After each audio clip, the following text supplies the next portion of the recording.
Cesar Millan came along at exactly the right time in terms of television. It was really the dawn of reality television, and he had a special talent. He could make problem dogs actually obey. What he did and how he did it made him a wealthy man and made him well known. But we only saw the TV show version. We couldn't see what was going on in his personal life and the steep drop he was going through. Tonight, he opens up about that and the rebuilding process with our own Kate Snow.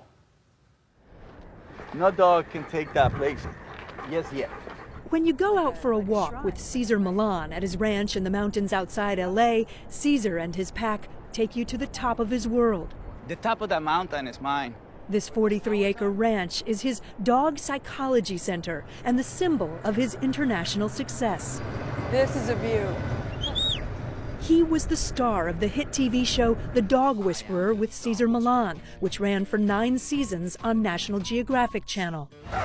When good dogs go bad. 11 million people a week tuned in to see him tame the kind of dogs most people avoid. They bought his best-selling books, dog products, and sold out his live stage shows. Cesar specialized in training the toughest dogs with his own trademark philosophy that he is the leader of his pack. Have these dogs all bitten people? Yeah. What was that sound for? You're famous for that. The sound means whatever you're doing is unwanted right now. See, that's the touch. I don't see what. Hey! In a sign of his pop culture status, Cesar made it onto South Park. Man, this guy doesn't. Quit it! His was the classic American success story, a poor kid from Mexico who crossed the border illegally and slept under a highway overpass. He married and had 2 children and began his career walking unruly dogs in bad neighborhoods. When people saw you in Los Angeles walking the pack and doing what you do, were they scared of you? Yeah. It's a Mexican with a pack of dogs. Yeah. On TV, Cesar seemed in control of his pack and his life. He was proud to become a U.S. citizen. I train people. I wanted to have a place only for him. But most people don't know what happened to Cesar Millan off camera. At the height of his popularity, he almost lost everything. Come on, Daddy. It started 3 years ago when the dog who had been at his side season after season, a pit bull named Daddy, died. Was he like an extension of you? No, he was better than me. Way better, yeah, way better. Still reeling from that loss, days later, Cesar was in England on tour when the phone rang. It was his wife of 16 years. I get a call, I'm getting a divorce. Your wife just calls you and says, I want a divorce. Yeah. Did she say why? Well, for the sake of the kids, I think it's better not to touch that point so much. Cesar and his ex-wife have agreed not to talk publicly about the divorce, which damaged his relationship with his boys. All he had now was his work, and there were problems there, too. Cesar claims he never paid much attention to the business side of his empire. It turned out that he actually owned very little of it, not even the name of his own TV show. I am the Dog Whisperer. The production company says he was paid more than $10 million for his work. In the midst of a legal battle, Cesar's lawyer says the company still owes him millions. At the end of the day, I end up with no money.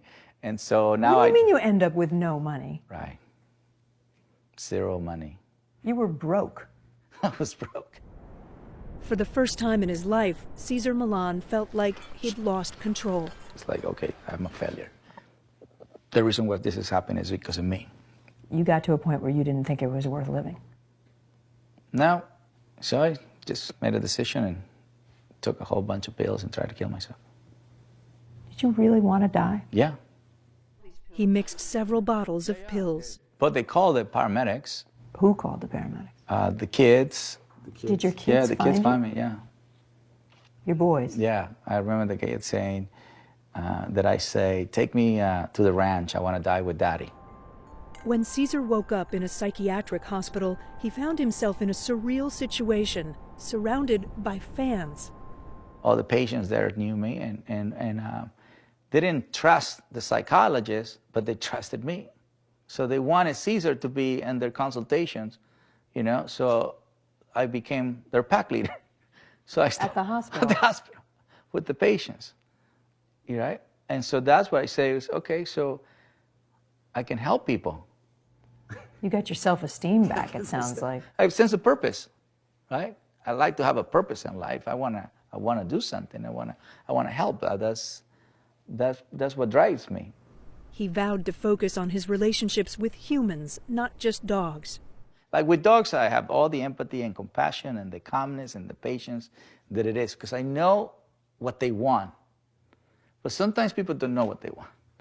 He's mended things with his boys. The youngest, Calvin, lives with Cesar now, and he has a new partner, a girlfriend, Jahaira. Cesar Millan is the best man for the challenge. Last year, Cesar quit the Dog Whisperer and created a new program, Cesar Millan's Leader of the Pack, on Nat Geo Wild, One way to evaluate a program he controls and plans to grow around the world. Do you have what it takes to be the leader of the pack? This program seems to showcase a gentler Cesar Millan. We're gonna find you a new home. It is a contrast to the old Cesar on the Dog Whisperer, the one who was criticized by animal behaviorists for being too aggressive. You ever felt badly about doing something to a dog? No. I'm not doing it to hurt him. You know, it's not my intention. It's not the whole essence of what I do. I'm gonna show you where I'm gonna build a waterfall. A waterfall? The essence of what he does, he says, is connecting the world through dogs. I'm back to a focus. I'm back to a new dream, you know. So I'm inspired. I'm motivated. And along with his motivation, a new perspective. What makes you wise in life is not the successes, is when you go down and come back. Kate Snow on the story of Cesar Millan from Santa Clarita, California tonight.